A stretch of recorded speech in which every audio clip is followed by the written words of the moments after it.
I'm Jackie, I'm Candace. and this is WTF. Grab your coffee, wine, water bottle, emotional support snack, no judgment. And let's get into it. Okay, welcome back to WTF, Women Talk Finance. And today, a capital F, a different word than finance. We are leveraging a conversation around finance into social capital and social capital into friendship. And we have an expert, an author, a speaker, a true friend on friendship here with us today. And we're going to dive in and hear all about how friendship is social capital and probably one of the most important forms of social capital. So, where do we want to start, Ellen? Ooh. Let's start with the capital side. I think it's something I've been thinking about a lot where when we think about finance, we think about finance as something that we use as a resource to live the life that we want, right? And I've been thinking a lot about my life philosophy, and I've come down to I really feel like life is about purpose and people. When you look at all the studies on what makes us happy, you could talk about gratitude and all these things, but really at the end of the day, it's pointing to, am I living the life that I really want to live with the people that I want to be around? I was just reading the book, Five Regrets of the Dead, of people who basically were on their deathbeds. And what are the top five regrets? They're all around purpose and people. In fact, number 4 is I wish I would have spent more time with my friends. I think Which that's is- so profound because I think there's a lot of times that the financial aspects of things hold us back from doing those relationship building, friendship building things. And those are the things you regret. Is Yeah, that 100%. kind of what Well, you're saying? Yeah, 100%. Like if you think about life is really an allocation of resources to something, right? So I think we get stuck in building up resources, like building up money and building up energy. Like we got all these biohackers going crazy. But what are we building up our energy? What are we building up our money for? All of it is, okay, these are all resources, but what are we using our resources for? So the reason why I love friendship is because to me, it's the one capital that actually also brings happiness. And I also think it's hilarious, all these biohackers, because if you experience loneliness or depression or any of those things, it's as bad as smoking 15 cigarettes a day. And then Loneliness, what's the point in living? yeah, Like I remember my grandfather when he was, I don't know, 86, 87, like on his birthday, it was like, happy birthday, grandpa. And he's like, oh, thanks, sis. Kind of feeling sad for old Ricky today. All my friends are gone. That was his yeah, response on a birthday. If you don't have the thing that really adds the nourishment and the depth and the connection in your life, why biohack to get 5 years if you're going to spend those 5 years lonely? exactly. So yeah, I think it's what I realized it's friendship is actually a part of my whole philosophy of life, which is if we're not living our purpose, and purpose for me could be taking care of your family. Like it doesn't have to be I'm changing the world, but it's like what am I here for? Where am I spending my time and my energy? What's the point of all of that? And I just love friendship because friendship to me is one of the most fun and beautiful human relationships that we can have. Can you dive into a little bit more on this terminology? Obviously, we've talked to you a lot about this, but for some people, they may not be familiar with the term social capital. Can you dive a little bit more into that? Ooh, okay, yes, I love this. So in a way that finance is a capital meaning what I think of social capital like this. In the same way that you can accumulate money capital, you can accumulate social capital. What do I mean by that? I can call Jackie and be like, hey, I'm having some legal problems and I would really love for you. This is a true story, actually. I literally called Jackie and I was like, I'm having some legal problems. It would be really great if you could look at this contract. And social capital is, yes, of course, immediately. She did it while she was in Bali. She probably did it like 2 a.m. Like, who knows what time it was. So for me, social capital is it's also a resource, but it's so much more powerful. So to me, I talk about friendship being when someone's really your friend, it's when you can pick up the phone and say, hey, I need a favor. And they say, yes, immediately. What is it? And I have just seen friendship be such a huge return, because to me, it can give you things that money can't get. So I think about money as like it can open the door to places, but friendship and the ability to make human connections is what can take it from, okay, I'm standing in the line to the nightclub. And to me, friendship is the one social capital that's like, oh, would you like to go to the front? Here's the red rope. Like, let me just take that off for you, and you go.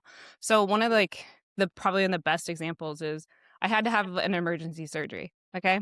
So I'm in the ER and I'm calling like my friends who are doctors. And I had so many people help me that I went into the ER on Sunday night.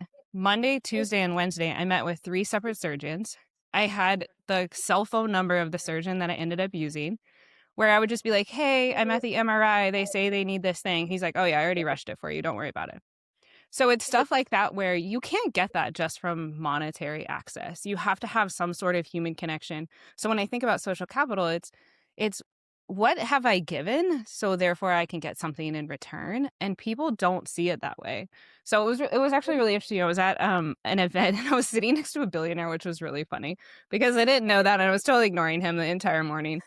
And which I think he actually kind of loved, to be honest. And it was really funny because at the end of the day, we ended up like chatting and having this great time. He invited me to his house and he pulled me aside in the middle of this event at his house. And he was like, Ellen, you get it. I'm like, I do? What do I get? And he's like, we know the secret. I'm like, what's the secret? And he's like, well, when you look at my career, everybody asks me about how did I make so much money? How did I build my business? All this kind of stuff. And he was like, well, when everybody was networking, I was making friends. And then he looked at me and he said, friendship was my edge. And I just want you to know that I never told anyone that because that was my edge. And he said, I think it's so cool that you know the secret and you've decided to tell everyone about it. I can't tell you how many jobs I've gotten and how many jobs I've helped friends get because of friendship. And networking to me, as a classic introvert, networking to me has this like feel around it, like a resistance, like no, ugh, I want to be at home. I don't want to be out talking to strangers, low key selling myself, being interested in this surface level bullshit. I would rather make genuine, authentic friendships and then have that be my network. And I see a lot of young people, like when a job market is tough, I think the tendency is to go to LinkedIn and start firing off applications.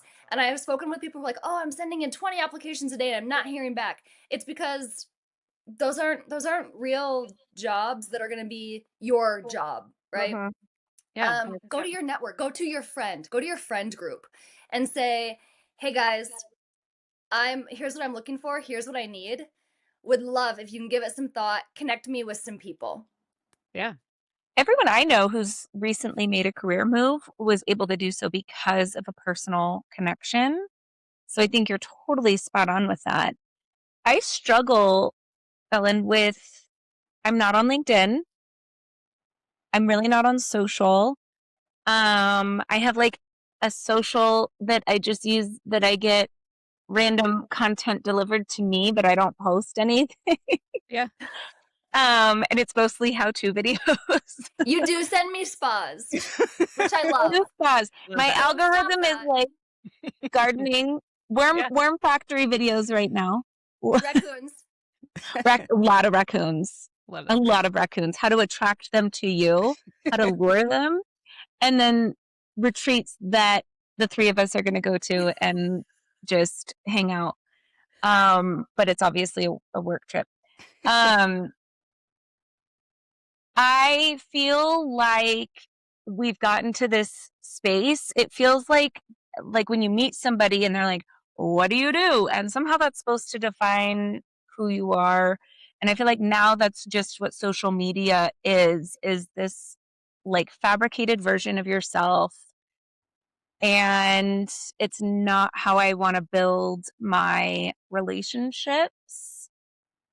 But in kind of removing myself, there is a little bit of isolation to that too. Oh, And 100%. so I'm still working to figure out the balance.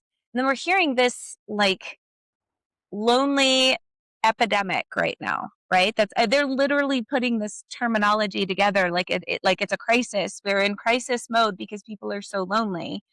And I am curious how much of the tech and social pieces are creating this like kind of hotbed for loneliness. So I'd love to get your perspective on that. Yeah, I think it's how you use it.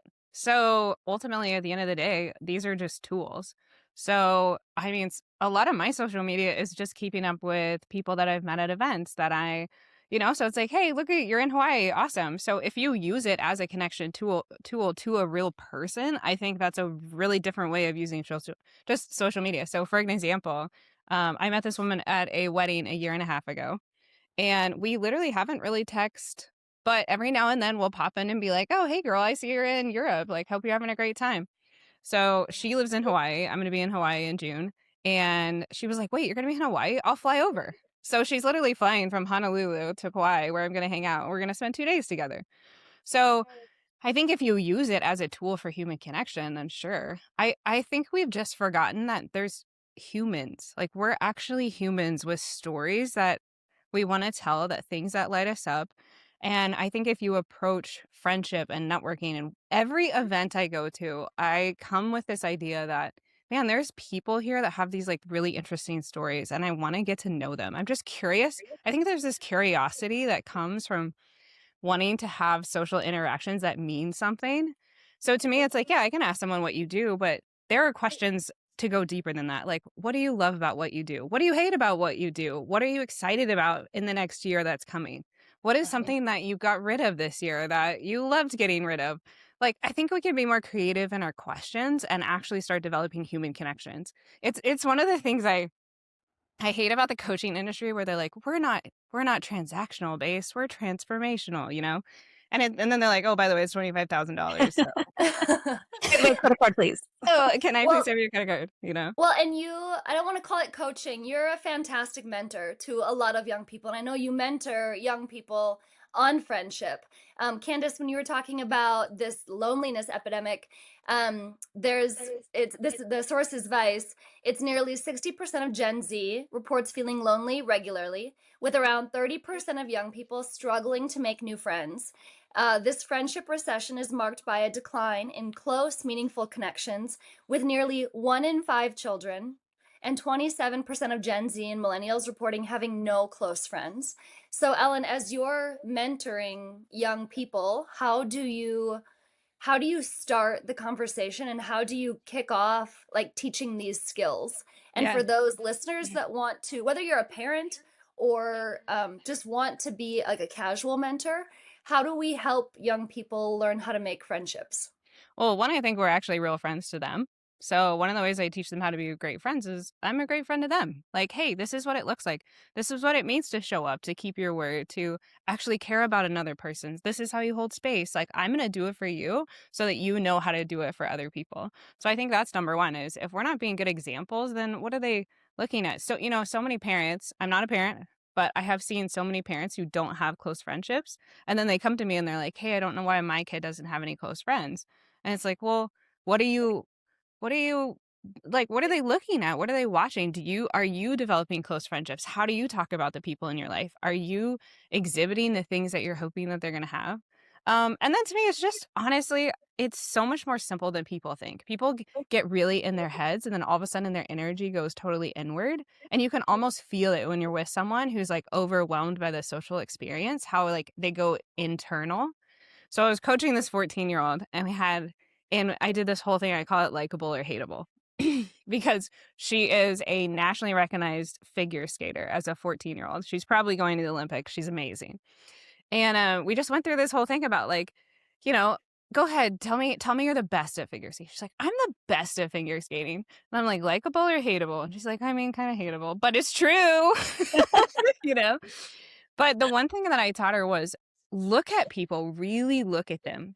What are they wearing? What are they talking about? What are they feeling? We have this thing called like don't judge a book by its cover.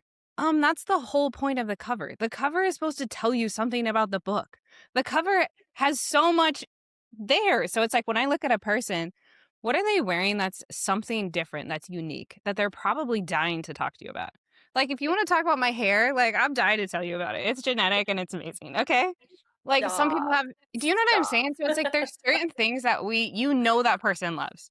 And what is different about this person? Like, I was at this event and we're at a 5-star hotel. It's like the Ritz-Carlton. This man is wearing the most worn cowboy boots with a suit you've ever seen. And it's like, oh, that guy probably has, those cowboy boys have a story. So I'm like, hey, it turns out to be a cowboy from Montana. Told me all about his ranching days. We talked for like an hour about cowboy ranching in Montana. It was so fun. So it's like, so that's actually what I taught her. So I'm like, look, and we practiced. I stood up and I like did a 360. I'm like, what would you like to ask me about? She's like, oh, what about your bracelet? I'm like, oh, I would love to tell you about my bracelet. This is my friend Juliet. It's from her book called The Red Thread, and we just practiced and practiced. And it was so funny because the next week she came in. I'm like, hey girl, how'd it go? She goes, oh my gosh, I'm so popular. I'm like, oh, tell me more. She goes, oh, this whole thing about asking people about themselves and noticing, it works so well, Ellen. I can't even get people to shut up now. Died. But it's so much simpler than that, And I think we make friendship so complicated. It's like, hey, I think you're cool. Would you like to hang out? I look at how my kids make friends, and there's a big difference as I'm watching my 2 kids. I've got 5 and 9. And when they're 5, they can show up at a park, a playground they've never been to before, make friends immediately, like immediately.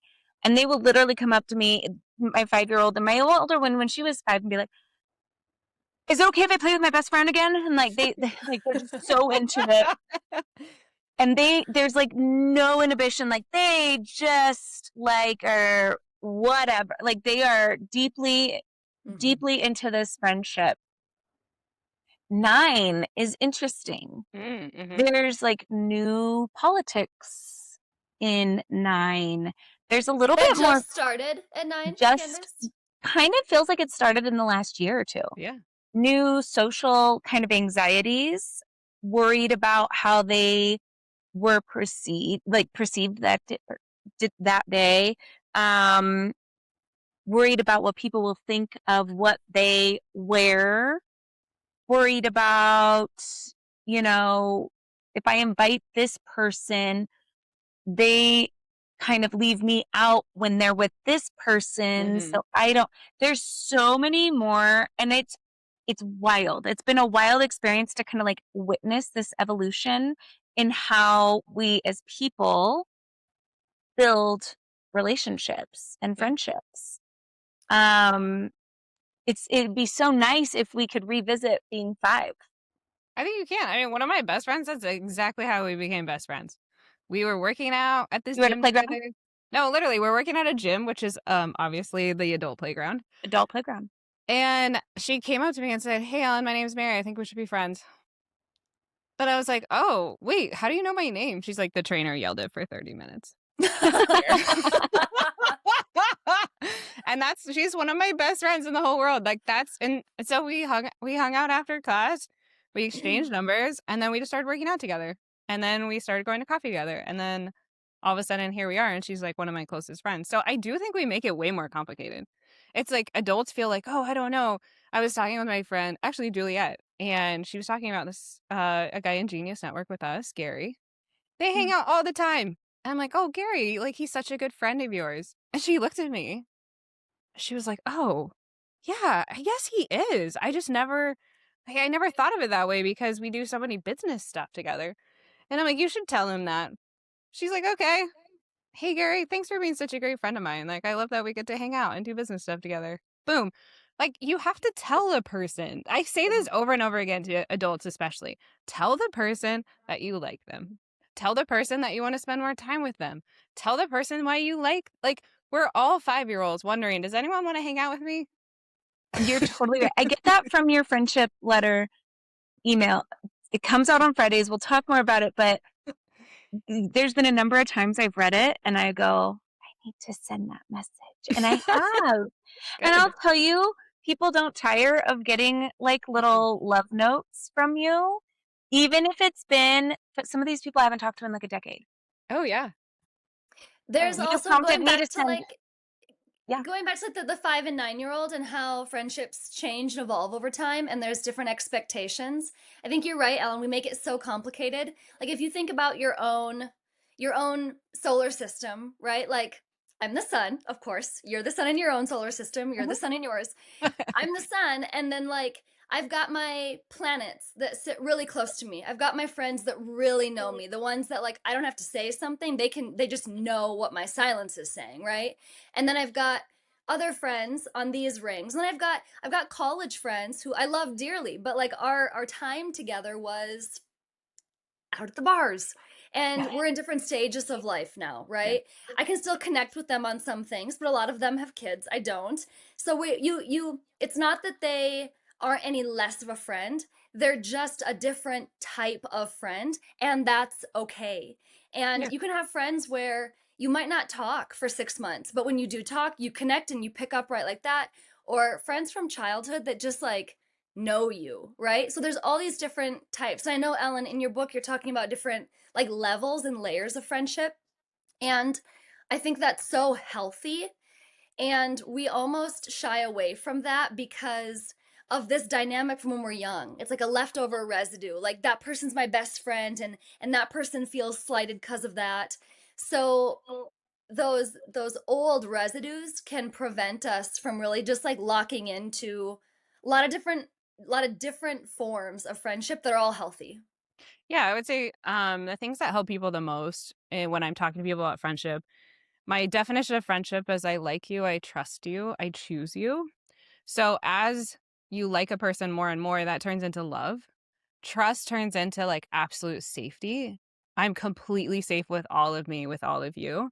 And then choice becomes, not just I choose you, but you're actually a part of my life. Like you carry a part of me and I carry a part of you with me wherever I go. And that's the 5 levels are built on that. So I think what's been really powerful is when people realize, oh yeah, there's 5 levels of friendship, because part of the problem is we have the same language for a person we just met and the person that's been our best friend for 20 years. We have no definition, like we have no language in friendship like we do in any other category. In romance, it's like, oh, we're going on dates to we're married. There's responsibilities and expectations for every level in romance, and we have none in friendship. And so part of what I'm trying to do is actually give a language to friendship that makes sense. Because I think a lot of times when friendships don't work, it's because I think you're on one level and you think you're on a different level. And so you're expecting things from me that I'm like, wait a second. If I'm on level 2 and you're on level 4 and you're like, hey, what the heck? Like, I thought we were close friends and you're acting like you barely know me. And so I think when you both agree, like, this is where we're at, this is what we're willing to commit to, this is how much we like and trust each other, you have this amazing, like, okay, that's where we are. And I think a lot of toxicity, everyone loves to talk about toxicity, it's like a buzzword. And I actually think a lot of toxicity is just not understanding that one person is at a different level than the other person. You can have a board, investors, advisors, and still have nobody you can actually talk to about what is really going on. That is not unusual. That is the founder reality. And we step in right there. I'm Tom Powell, and at the Founder's Office, we're proud to sponsor Women Talk Finance. You need to have the talk. Yeah. Define the relationship. Find the relationship. Like, are we getting matching tattoos tomorrow or no?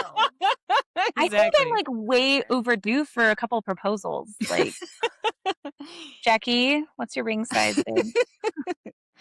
You know it. You've already. I do know it. It's already picked out. I'm wearing it. Oh yeah. No, I do think the levels. So levels, just real quick, the 5 levels. So the first one is just proximity. You see each other at the same place. You hang out when you're together. That's it.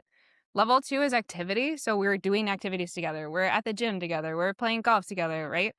And then level 3 is what I call the bridge. And I think this is actually where most relationship and friendship pain comes from, which is the bridge is the difference between this is like my community and these are my people. So 4 and 5 are your inner circle and your life friends. Like those are the people that know you, they love you, you trust them. And I think where most friendships actually have the most pain is when you're on the bridge too long. It's like it's much healthier to either make someone your person or, hey, like you're just a part of my community. So I think the bridge is really important. So to me, if someone is on the bridge, that's when I'm like, hey, if I want this person to go across the bridge to an actual inner circle, deep friendship, yeah, I mean, I think at that point you're like, hey, you're really important to me. This is like, I think it's important to actually tell a person if you want them to be someone who's close to you and you want to develop a deep relationship with them. I do think it's helpful to tell them that. And then it's up to them at the end of the day, because I think the most healthy friendships are the ones that are on the same level. So I it's love like I could want a 4, but if you only want a 2, I'm gonna be so frustrated and upset on the other side of the bridge, like, hey, it's so great over here. Can't you please come? And if the other person's like, nope, then the only healthy thing for me to do is be like, okay, we're gonna be level 2 friends then. How do you bridge? Because we talked a little bit about some of the people work together and they weren't clear on the friendship. And then there's some people who they start off as friends and then they don't know how to do business with their friends. And you Mm. talk about social capital. How do you coach people in the business and friendship relationship overlap? Because I think that's a place that one can cause some of the challenges.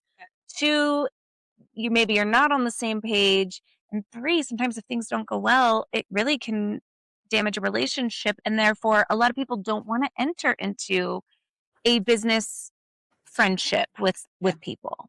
Yeah. Yeah, I would say it depends on a lot of factors. Number 1 would be, is this an ongoing thing or is this like a one-time project thing? And probably the most important question is, how close am I really to this person? How much value have we exchanged before this moment? Because it's easy to over ask, right?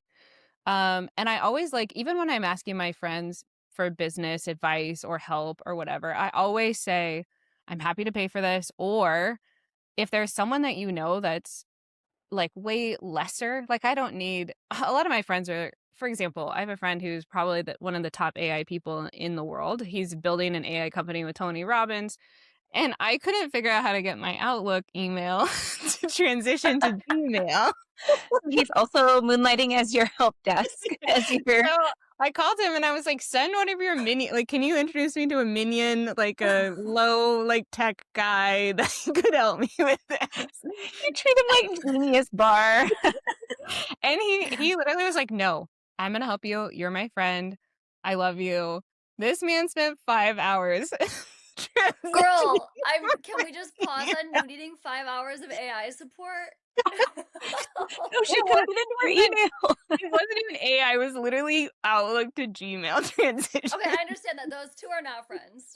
That They do feels not like play 5 nice. hours. Yeah, no, Now- like Microsoft doesn't play nice with anything. The hilarious part is he goes, oh, I'm really trying not to think about my hourly rate right now.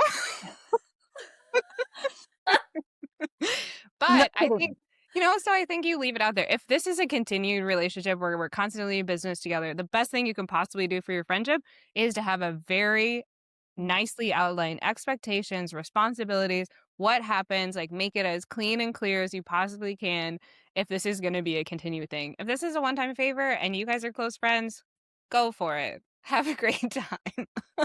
Communication, right? Yeah, at the end of the That's day.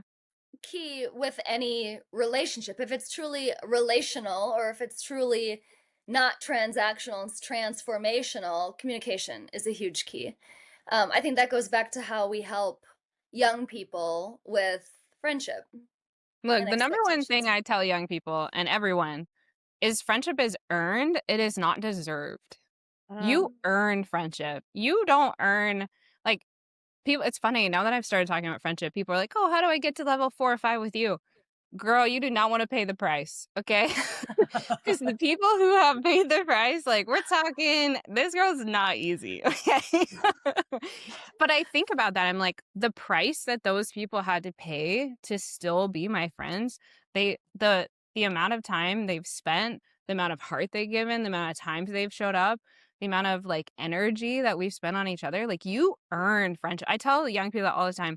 We have this idea in society that we're deserved friendship, that it's supposed to be part of this like human thing that we are just, everyone should have a friend. Everyone deserves to have a friend. I actually disagree with that entirely. No one deserves to have a friend. Every single person has the ability to earn a friend. And you have to to like, trust and choose someone, you have to develop trust and you have to choose that person. The thing I tell young people is you can't expect to flake all the time, be on your phone the whole time you're together, and not show up for each other, and then wonder why you have no close friendships. I can tell exactly why you don't have close friendships, because you haven't earned them. Because why Uh-huh. would someone want to be your good friend? You're a terrible friend. And yes, I actually do say this to their face. I'm like, you're a bad friend. You're a terrible friend. Look at what you do for friendship. Look at how you show up for your friends. You get what you give in all areas of life. And this is the thing about capital I think is so interesting. We wouldn't look at a person in the gym with a six pack and go, oh, so lucky. They must have just like deserved. No, what? Or Love we look that. at people who are super rich and they're actually self-made. We don't look at them and go, wow, must be lucky. No. And yet we look at people with really good friendships and we're like, wow, they must be so charming. Wow, they must be so lucky. No, they earned that. I can promise you. Well, and sometimes I know for me, I have really great friendships at this stage in life, like really good friendships. And I'm not a quantity gal. I'm a quality gal. Like I have like a tight group of really, really good friends. I also spent probably 2 decades not being a great friend. And I Oh. had to learn that, yeah, exactly what you're saying. There are many instances where I got exactly the friendship that I deserve. And I needed to level up and to deserve and earn more quality relationships in my life. Yeah. Yeah. And people ask me, they're like, how many should I have on each level? It's like, well, I think it'd be great to have a smattering of some of each. Okay. But I do think that everyone gets to decide what their map looks like.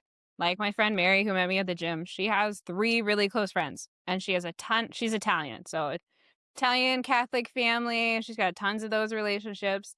And Yeah. that's about it for her. It's like everyone else is, hey, if I see you around, great, I'll say hi to you and hang out with you. But I have 3 best friends. I have my Italian family. And then the rest of it's like fun people I see out. So it really does depend on what you're looking for. This goes back to social capital being leveraged into like a career or your work environment or what you do for a living. I think when we look at a resume, it's like the skills you have, right? And when people are applying for a job or establishing a career or, you know, growing in their career, expanding, it's like, what skills are you acquiring? And yes, the skills matter to some extent, but apples to apples, if you have two people with the same or similar skills, they can both do the job. Who do you want on your team? Who do you want in your company? Who literally in your company, like your enterprise, or just in your company, in your presence? It's the person who's able to be a friend. They show up, they're reliable, they have some degree of like awareness and empathy. So being able to give as a friend socially, I think says so much about just who you are as a person and what you're capable of and what you add to the mix. And it's a huge add. Yeah, and I think friendship is the foundation of all healthy relationships. And I will stake my claim on that. Because when you look at like what are the best marriages, they all say, oh, we're best friends. What's the best Mm-hmm. family relationships? Like adult family relationships, the best ones are the ones who are like, oh, my brothers are my best friends. We love hanging out. We Uh-huh. have such a good time together. Even when you think about culture, so entrepreneurs are always talking about culture, culture this, culture that. Do you know the number one reason why someone stays at their job is because they have a best friend at work? Period. It's Uh-huh. not money, it's not recognition. Like money and recognition are actually way below that. Mm-hmm. Look, if you show up and your girl's there, like through hell or high water, this might be the worst job on the planet, but we're sticking it out together. We Your ride girl at is there dawn, and the memes baby. are on fire. Yeah, you're Like I'll it stick around. matters. So even when I talk about like getting a mentor, I've had some of the best mentors in the world, honestly. And people are like, "How did you get that person to mentor you?" Oh, they asked me if they could mentor me. But it's because I actually interacted with them as a human. Like not to get something from them, but like Mm-hmm. genuinely interested in them as a person, genuinely being a friend to these people have made them turn around and go, "Wait a second. I really like what you're doing. I want to be a part of that. Can I help?" So, I think friendship being the foundation of all like networking, marriage, like to me it is the foundation because friendship is the one tie that is there's nothing holding you together. Mm-hmm. Yeah. Nothing. There's no contracts. There's no Like, there's no family, like, There's no who's obligations. getting the house. Nothing. So to me, friendship is a choice you make every single day with Yeah. that person. And so if you can learn how to build connections with people that have absolutely no reason to stay in contact with you or in relationship with you, that just transforms your whole life. So I love Friday mornings because I open my inbox and anybody who's ever sent me an email will laugh at this because I'm actually really poor at email communication. But I read your email on Friday mornings, and I kind of take it as like almost like a little bit of a challenge. I don't know if that's what you write it for, but there's a lot of times I have read your email and I'm like, I need to work on that. Or, ooh, who haven't I talked to in a while that I should ping and reach out to? Who have I left something unsaid with? Oh. So how can people get this same nice morning email in their inbox? You're so kind. Yeah, the friendship letters, it's on Substack. So you can either look me up on Substack or the friendship letters. It's been really fun. In fact, I had a friend tell me to start that. She was like, look, here's what I want you to do. Every week, just write about a conversation you had about friendship. So what's fun about the letters is you're actually getting a week by week what happens in my life with friendship. So they all come from a conversation that I've had with one of my friends or someone who's asking me about friendship. So it's been really fun because now people are sending me stuff. They're like, hey, just for your friendship letter, here's the scenario. Like, so some of them are actually responses to people, and I just publish them publicly, which is kind of I fun. didn't realize that. Yeah. Yeah. What if That's people listen to this and they're like, "Oh, my child or my so and so is struggling with friendships. How do I contact you to potentially be a mentor to my child?"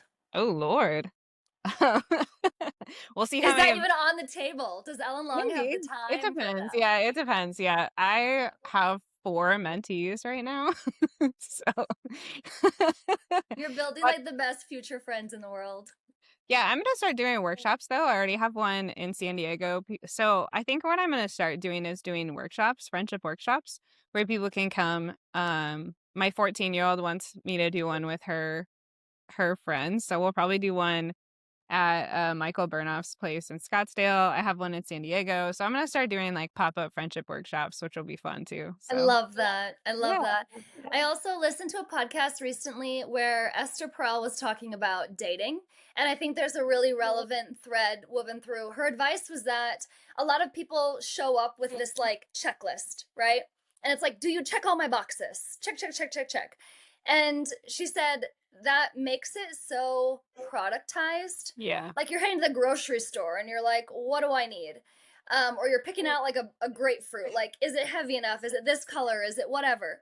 Instead, she says, show up as the person you want to be. What's on your checklist? Who do you want to be as a person? In this case, who do you want to be as a friend? And then you will naturally attract and make friends just based on like the law of energy and what you attract and like this magnetism. So for example, Ellen, like Mary, you, I'm guessing at the gym had some sort of like, maybe you were sweating and crying because you were with your trainer who was screaming at you. Maybe not. You had some element of like being approachable, right? You're Yes. probably smiling. There's laughing. I'm sure you were laughing and enjoying yourself, even if you were like also hating the time. True. Something made you approachable where Mary was like, I'm gonna walk up to her, like your energy projected that. Can we be friends? And you're like, yeah. So I love Esther's advice for dating. I think same in friendships. Show up as the kind of person you want to be, show up as the kind of friend you want to be, and you will naturally attract other people that are like, oh, I'd love to be her friend. I'd love to be his friend. Yeah, absolutely. Yeah, I think if I were to say it bluntly, I have heard that my friendship letters have also come across this way, but people have told me being with you is like getting punched in the gut and then hugged.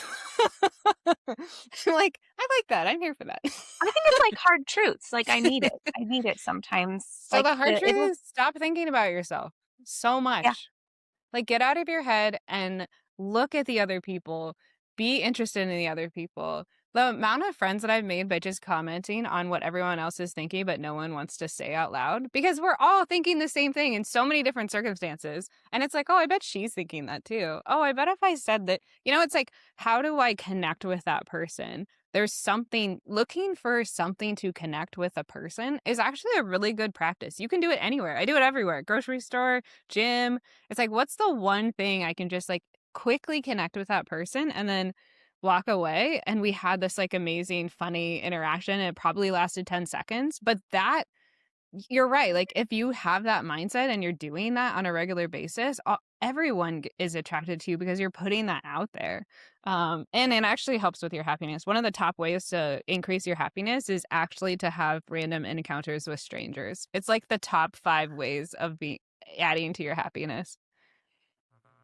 That's Love that. crazy. That's wild. Candace, with school age kids, how do you, as a parent, help navigate some of their friendship challenges? I'm guessing they have tough days where they come home and it's not always about the learning or, math being hard. It's more about the people and the social skills. How do you navigate Majority of that it. as a parent? Yeah. Majority of it is their social world. My friends do get to, or my kids do see me and my close friendships and their friends too. I mean, I Yeah. think, Jackie, you have correspondence heading your way now, I believe, because Do I? I have a you pen pal do. that's 9 years old, Ellen. I love that. So I get to use that as examples a lot. I'm also, I think maybe I'm modeling a little bit from you, Ellen, but I give a little tough love too. I'm like, what was your, like, I know you had some ownership in this exchange. I'm not quick to in the situation to call the other kid a bully to my kid or say like, oh, how dare, unless they were physical with my child. I'm Sure. like, what, give me the full story. Like, give me what happened before. Like, what was the scenario? I don't want to like have them take all the responsibility, but I do want them to see maybe the areas that they weren't showing up as a good friend as well. And then I'm big on repairs. I'm like, Yeah. and I do want to do another episode with you, Ellen, on like the repairs and eating the frog type conversations, 'cause that Yeah. you touch on quite a bit, and seeing the things that maybe are heavy that aren't being said. And so I talk to my kids about doing that. We have one of the best times with my kids is at night before they go to bed. We lay in their beds separately because they get their own time with me. And that's when they're kind of ready to tell me what is going on. And that's when we can talk. And I think I must be doing an okay job because they still are very open with me about what Oh, you must be. Kudos to you because that's massive. they still, I mean, I'm waiting for it because I don't know. I'm at 9 right now. Who knows what's going to happen at 13? But right now, they're still both very open with me about their day and the social interactions and what happened and want to talk about it. And so I'll keep doing that as long as they want. Yeah, one thing I like to tell parents is you can teach your kids what a good friend looks like. Because I think so often when you're young, you don't know, you're like trying to figure it out and you're learning and I always tell parents, look, show me your kids' closest friends and I'll show you the path, their life path. Like that's where they're going. It's not what you parents are doing. I love you parents. You have a lot of, but when they start getting to high school or college, I mean, think about your own life. Who was influencing you the most? Was it your parents in high school and college? No, it was your friends. Yeah, I wanted to be just like them. Right?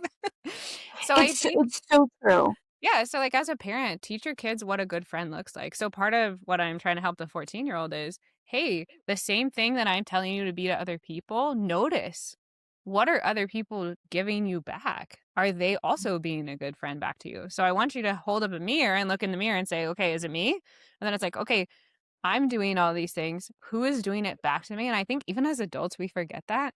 I was talking to this one woman. I'm like, oh, who has been your best friend in the last, like, say 10? Like, if there was one person you could pick up the phone and call, who would it be? And she immediately named this woman, Julie. She's like, oh my gosh, it's Julie. And I said, well, when's the last time you've talked to Julie? When's the last time you've told her, like, that's your person? And she looked at me with this She was like, Ellen, 6 months at least. Because she was a life friend. And life friends are the easiest to forget because they're there and you can call them 6 months later and nothing and no time has passed, which is great. And it's also terrible. Wait, why are the best people in our lives getting the least amount of time and they're the ones that we would call? Like, so to me, I think with your kids, teaching your kids, this is what a good friend looks like. This is what they do. This is what you should be doing. And also pay attention to the ones that are doing it back to you. Mm-hmm. I love This that. is so like heart-filling and wonderful and inspiring. Thank you, Ellen. Why don't we wrap, and we'll have in our show notes the way that you can get on to Ellen's friendship letters and benefit from that weekly, and possibly join a friendship workshop or other opportunity to just enhance your own friendship skills or help your kids. Again, it's so important, arguably like the bedrock of everything. So thank you again for joining us for another episode of WTF. You're the ultimate lipstick on the teeth, fly is down. Like, you will tell, you're gonna show up and tell a friend or a stranger, like, hey girl, your hair's Broccoli in your teeth. sticking up. We got a something about Mary situation here. Like, that's who you are, and that is who you show up that way every single day. And I just think it's amazing. So thank you so much. Of course. Yeah. Yeah, the one question I recently been thinking a lot, sorry, I'm going to add this last thing, is what's useful? Like, what's useful here? You know? And sometimes what's useful is a hug. And sometimes what's useful is the truth. And sometimes what's useful is a hand to help. Like, what is actually the best thing right now for this person, this circumstance, this? So I try to keep that in mind. Like, what's really useful? Is it the words that I'm saying? Is it the presence that I'm bringing? Is it the mindset that I have? Yeah. So anyway, that's something I try to keep in mind as I move through the world. Okay, that was today's episode of WTF. If you laughed, learned something, or felt a little less alone, make sure you hit follow. And send this episode to a friend who might need it. Women don't gatekeep, especially not the good stuff. We'll be back next week with more real talk, more stories, and probably more oversharing. See you next time on WTF.